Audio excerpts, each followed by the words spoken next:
আসসালামু আলাইকুম ওয়া রাহমাতুল্লাহি ওয়া বারাকাতুহু নাহমাদুহু ওয়া নুসাল্লি আলা রাসূলিহিল কারীম আম্মা বাদ।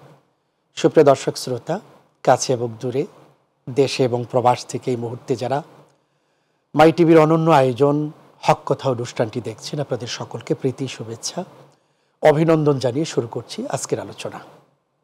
প্রিয় দর্শক, আজ আলোচনা করব নবী করিম সাল্লাল্লাহু আলাইহি ওয়াসাল্লামের মহাব্বত ব্যতীত পূর্ণ মুমিন হওয়া যাবে না, এবং নবীজি সাল্লাল্লাহু আলাইহি ওয়াসাল্লামের সুন্নতের অনুকরণ ব্যতীত দুনিয়া ও আখিরাতের কাঙ্ক্ষিত সফলতা অর্জন করা সম্ভব হবে না। সুপ্রিয় দর্শক শ্রোতা, নবী করিম সাল্লাল্লাহু আলাইহি ওয়াসাল্লাম বলেছেন, লা ইউমিনু আহাদুকুম হাত্তা আকুনা আহাব্বা ইলাইহি মিন ওয়ালিদিহি ওয়া ওয়ালাদিহি ওয়ান নাসি আজমাইন। কোনো ব্যক্তি ততক্ষণ পর্যন্ত পূর্ণ মুমিন হতে পারবে না যতক্ষণ পর্যন্ত আমি রাসূল তার কাছে তার মা বাবা, সন্তানাদি এবং দুনিয়ার সবার চাইতে প্রিয় না হব। যতক্ষণ পর্যন্ত সকলের চাইতে আমি প্রিয় না হব, ততক্ষণ পর্যন্ত কোনো ব্যক্তি পূর্ণ মুমিন হতে পারবে না। আমরা অনেকে দাবি করি আমি নবীজিকে মহাব্বত করি, ভালোবাসি। যদি জিজ্ঞেস করা হয় কতটুকু, আমরা বলবো অনেক বেশি। কিন্তু বাস্তবিক পক্ষে অনেক বেশি যদি মহাব্বত করে থাকি নবীকে, অনেক বেশি যদি ভালোবেসে থাকি নবীকে, আবার বাস্তব জীবনে নবীজির সুন্নতের অনুকরণের প্রতিফলন ঘটত। কিন্তু একবার চিন্তা করে দেখুন, যাচাইয়ের মানদণ্ডে আপনি একবার এই জিনিসটাকে হিসাবে নিয়ে আসুন।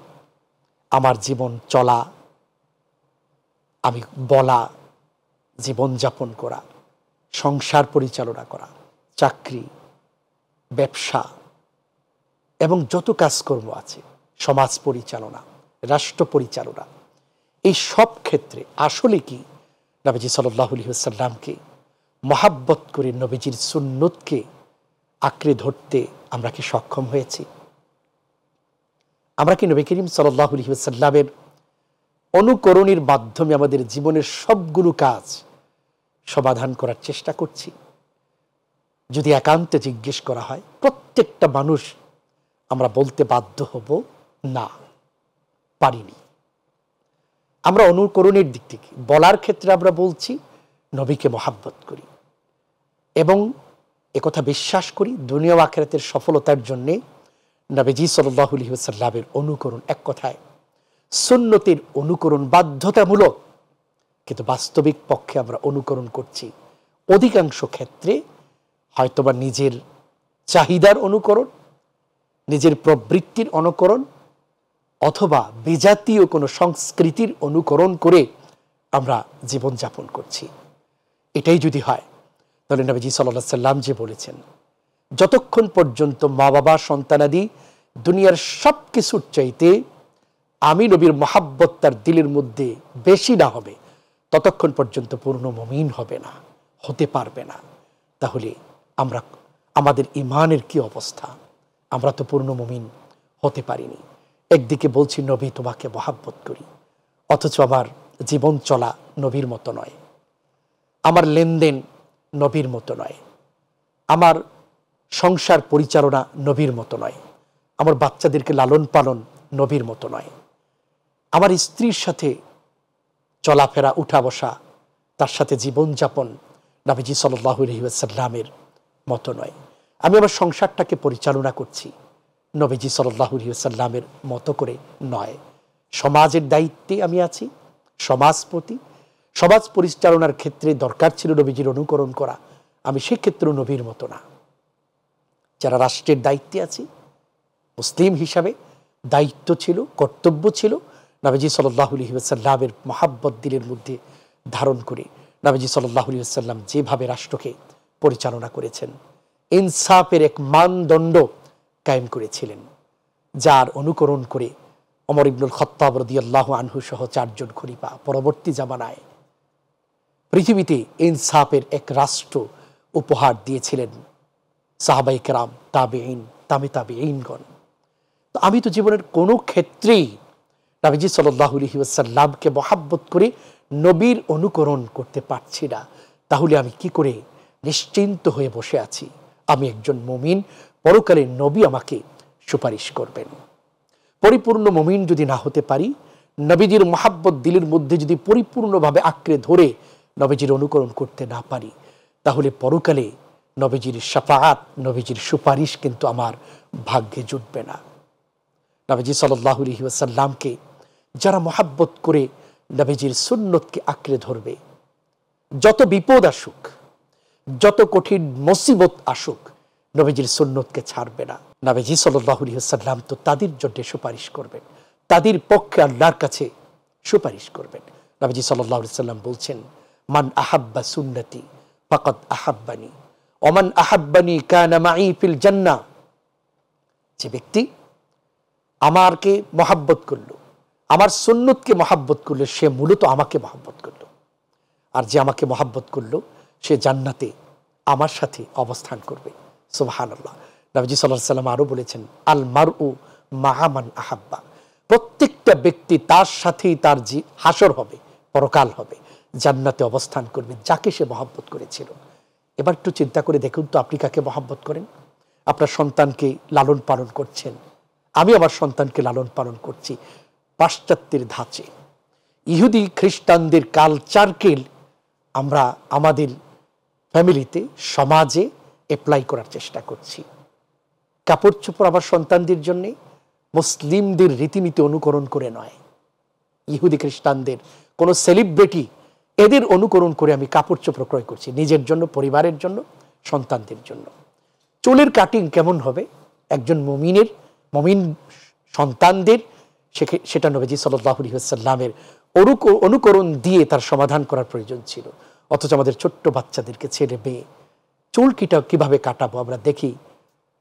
অপরাধের অন্ধকার জগৎ তৈরি করে বসে আছে যে মানুষগুলো, দুনিয়ার জগতে তারা খুব বড় বড় সেলিব্রিটি, তাদের কাটিং আজ সন্তানের মাথায় শোভা পাচ্ছে।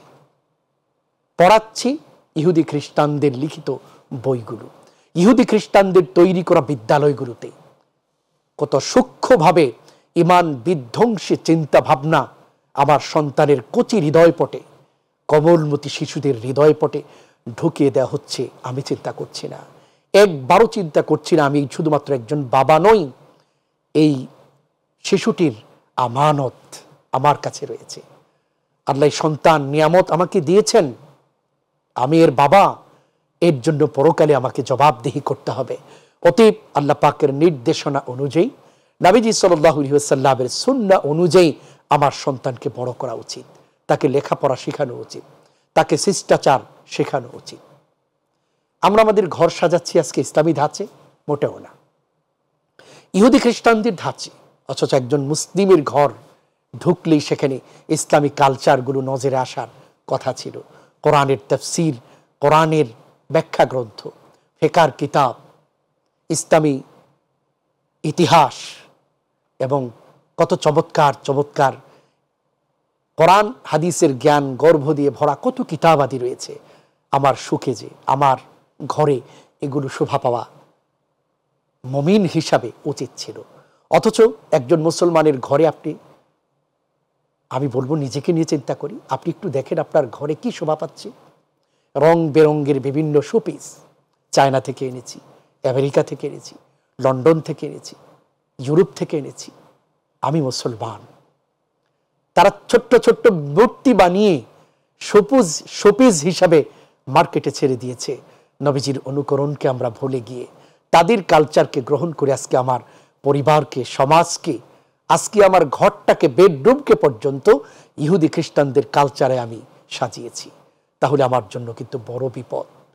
সুতরাং নবীজির মহাব্বত রেখে সুন্নতের অনুকরণকে শিখতে হবে, সুন্নতের অনুকরণের জন্য চেষ্টা করতে হবে। আল্লাহ তাআলা তৌফিক দান করুন। আর বাস্তব কথা হচ্ছে, আপনি যাকে অনুকরণ করবেন, পরিপূর্ণ মহাব্বত ব্যতীত তাকে আপনি অনুকরণ করতে পারবেন না। আপনি সত্যি যদি কাউকে জীবনের প্রতিটি ক্ষেত্রে অনুকরণ করতে চান, মহাব্বত লাগবে, আর না হয় অনুকরণ সম্ভব হবে না। সেজন্যে নবীজি সাল্লাল্লাহু আলাইহি সাল্লাম বলেছেন, পূর্ণ মহাব্বত ব্যতীত ঈমানের পরিপূর্ণতা আসবে না, আর ঈমানের পরিপূর্ণতা ব্যতীত অনুকরণ সম্ভব হবে না। বাস্তব কথা হচ্ছে, আমরা যাদেরকে অনুকরণ করি তাদেরকে মহাব্বত করি, সেজন্যই তাদের অনুকরণ করছি। তাহলে একজন মুমিন হিসেবে আল্লাহ পাক রব্বুল আলামিন যে নবীকে আমার জন্য আদর্শ হিসেবে পাঠিয়েছেন, আল্লাহ নিজে সার্টিফিকেট দিয়েছেন, লাকাদ কানা লাকুম ফি রাসূলিল্লাহি উসওয়াতুন হাসানা, তোমাদের জন্য আল্লাহর রসুলের মধ্যে রয়েছে সর্বোত্তম আদর্শ। বাস্তব কথা হচ্ছে, আমরা আমাদের বাস্তব জীবনে প্রতিটি কাজের ক্ষেত্রে আমরা কাউকে না কাউকে অনুকরণ করছি। পড়াশোনার ক্ষেত্রে যিনি সবচেয়ে সফলতা অর্জন করেছেন, কিভাবে তিনি পড়াশোনা করেছেন, আমরা তার অনুকরণ করতে চাই। অনেকে গাইড লিখেন, কিতাব লিখেন, ছাত্ররা চেষ্টা করে ওই গাইডকে সংগ্রহ করা, যেটা সবচেয়ে ভালো করে লেখা হয়েছে, যেটা পড়ে ভালো রেজাল্ট করবেন। আমরা জীবনের প্রত্যেকটা ক্ষেত্রে, আপনি ব্যবসা করবেন, আপনার এই ব্যবসায় যে ব্যবসাটা আপনি করতে চাচ্ছেন, আপনার সমসাময়িক অথবা পূর্বে এই ব্যবসা করে কে সবচেয়ে বেশি সফল হয়েছে এবং তার কি পদ্ধতি ছিল, তার কি আদর্শগুলো ছিল, সেগুলো কালেক্ট করার চেষ্টা করে থাকি, তারপরে তার অনুকরণ করে থাকে। এভাবে জীবনের প্রত্যেকটা ক্ষেত্রে অবশ্যই আমরা কেউ না কাউকে অনুকরণ করি। আমরা যখন কাউকে অনুকরণ করছি, তাহলে আমাদের জন্য উচিত পৃথিবীর শ্রেষ্ঠ মানুষকে অনুকরণ করা। আপনি যাকে অনুকরণ করছেন তার মধ্যে জীবনের একটা দিক হয়তো ভালো আছে, তাও সেটা নবীজির সাথে কখনোই তুলনা করা যাবে না। নবীজি সাল্লাল্লাহু আলাইহি ওয়াসাল্লামের ব্যাপারে আল্লাহ বলছেন, অনুসরণের জন্য, অনুকরণের জন্য এক মহান আদর্শের একজন মানুষ। ইন্নাকা লাআলা খুলুকিন আযীম। আল্লাহ সুবহানাহু ওয়া তাআলা বলছেন, নিঃসন্দেহে হে রাসূল, নিঃসন্দেহে হে রাসূল, আপনি মহান চরিত্রের উপরে অধিষ্ঠিত। এজন্য আমাদের স্বভাব যেহেতু অনুকরণ করা, অতএব মানুষের মধ্যে শ্রেষ্ঠ মানুষটির অনুকরণ যদি আমি করি, তাহলে দুনিয়াতে সবচেয়ে বড় সফলতাটা আমি পাব। ঠিক তদ্রূপ পরকালেও আমি সবচেয়ে বড় সফলতা অর্জন করতে পারব। নবীজি সাল্লাল্লাহু আলাইহি ওয়াসাল্লামের মধ্যে এমন কোনো দিক নেই যেই দিকের অনুকরণ আপনি খুঁজে পাবেন না। পড়াশোনা থেকে শুরু করে রাষ্ট্র পরিচালনা, সমাজ পরিচালনা, সবকিছু নবীজির জীবনের মধ্যে রয়েছে। নবীজি আমাদের মতো মানুষ ছিলেন, অতএব জীবন যাপন করতে গিয়ে নবীজি কিভাবে কথা বলেছেন, কিভাবে লেনদেন করেছেন, কিভাবে মুআমালাত করেছেন, মুআশারাত কেমন ছিল, আচরণ বিধি কেমন ছিল, এই সব কিছু নবীজির মহাব্বতকে অন্তরে ধারণ করে প্রতিটি বিষয়ের অনুকরণ যখন আমরা করব, দুনিয়াতে সফল ব্যক্তি হব। হাজারো নয়, লক্ষ কোটি মানুষ আমাকে মনে রাখবে, লক্ষ কোটি মানুষের কাছে আমি একজন অনুসরণীয়, অনুকরণীয় ব্যক্তি হয়ে যাব। নবীজি সাল্লাল্লাহু আলাইহি ওয়াসাল্লামের অনুকরণ করে, নবীজির মহাব্বত অন্তরে ধারণ করে, দাহিয়াতুল কারবীর মতো একজন ইসলাম গ্রহণের আগে একজন পাষাণ হৃদয়ের, কঠোর হৃদয়ের একজন মানুষ ছিলেন, নবীজির আদর্শ ধারণ করে সোনালী মানুষ হিসেবে স্বীকৃতি পেয়েছেন। আমরা ইতিহাসগুলো জানি। নিজের কলিজার টুকরা সন্তান, জীবন্ত মেয়েকে নিজ হাতে পুঁতে রেখেছিলেন। যে মানুষটা কতটা হিংস্রতা ছিল, হৃদয়ের দিক থেকে কতটা কঠোরতা ছিল, কিন্তু ইসলাম, সাচ্চা ইসলাম যখন তিনি পেয়েছেন, নবীকে মহাব্বত করতে যখন শিখেছেন, প্রতি পদক্ষেপে, প্রতিটি পদে, প্রতিটি পয়েন্টে, প্রতিটি সেকেন্ডে নবীজিকে যখন অনুকরণ করতে শিখেছেন, আল্লাহ পাকের প্রিয় পাত্র হিসেবে পরিণত হয়েছেন। হাদিসের মধ্যে এসেছে, জিবরাইল আলাইহিস সালাম নবীজির কাছে ওহী নিয়ে আসতেন। কখনো কখনো মানব আকৃতিতে আসছেন, আবার কখনো নবীজির কাছে জিবরাইল তার নিজের আকৃতিতে আসতেন। বিভিন্ন রকম অবস্থা ছিল। যখন মানব আকৃতিতে আসতেন, অধিকাংশ সময় দাহিয়াতুল কালবীর আকৃতি নিয়ে আসতেন। ওই মানুষটা যার হৃদয়টা এতটা কঠিন ছিল, আমরা সেই ইতিহাস জানি।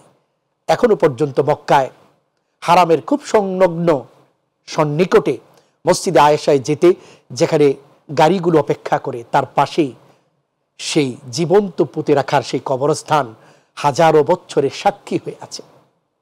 কত মানুষ লজ্জাকে ঢাকার জন্যে নিজের কলিজার টুকরা সন্তানকে সেখানে জীবন্ত পুঁতে রেখেছিল।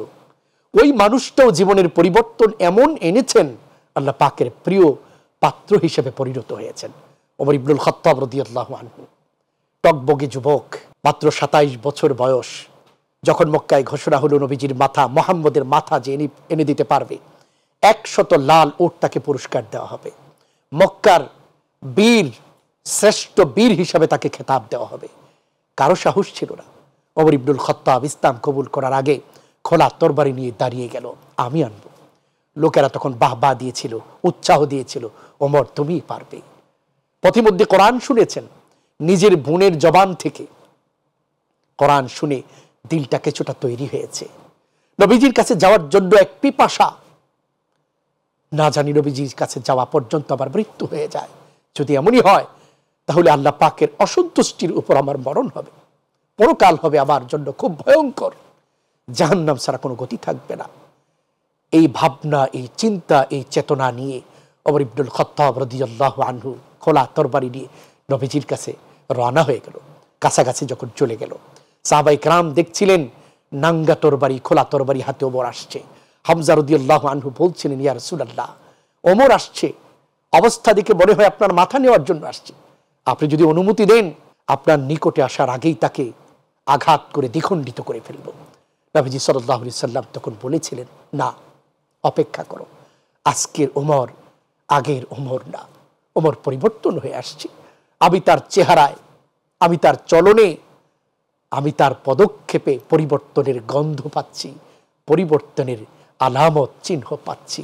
ওমর ইবনুল খাত্তাব রাদিয়াল্লাহু আনহু নবীজির মাথা আনতে গিয়েছিলেন, তরবারিটা রেখে নিজের মাথাকে সমর্পণ করে দিয়ে বললেন, আমি ঈমান গ্রহণ করলাম, আমাকে কালিমা পড়ান, আমাকে পরিশুদ্ধ করুন, আমার জীবনের ভুলগুলো আমি বুঝতে পেরেছি।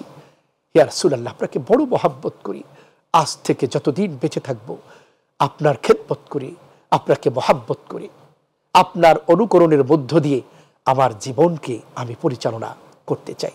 নবীজি সেদিন বুকে টেনে নিয়েছিলেন। নবীজি সাল্লাল্লাহু আলাইহি ওয়াসাল্লাম অতীতের অপরাধগুলো ক্ষমা করে দিয়েছেন। নবীজি তার জন্য দোয়া করেছেন। ইসলাম কবুলের আগে যে মানুষটা এতটা হিংস্র ভাব নিয়ে নবীজির মাথা আনতে গিয়েছিল, নবীজি সাল্লাল্লাহু আলাইহি ওয়াসাল্লামের মহাব্বত দিলের মধ্যে যখন আসছে, নবীজির অনুকরণ যখন করতে শুরু করেছেন, শ্রেষ্ঠ মানুষে পরিণত হয়েছেন।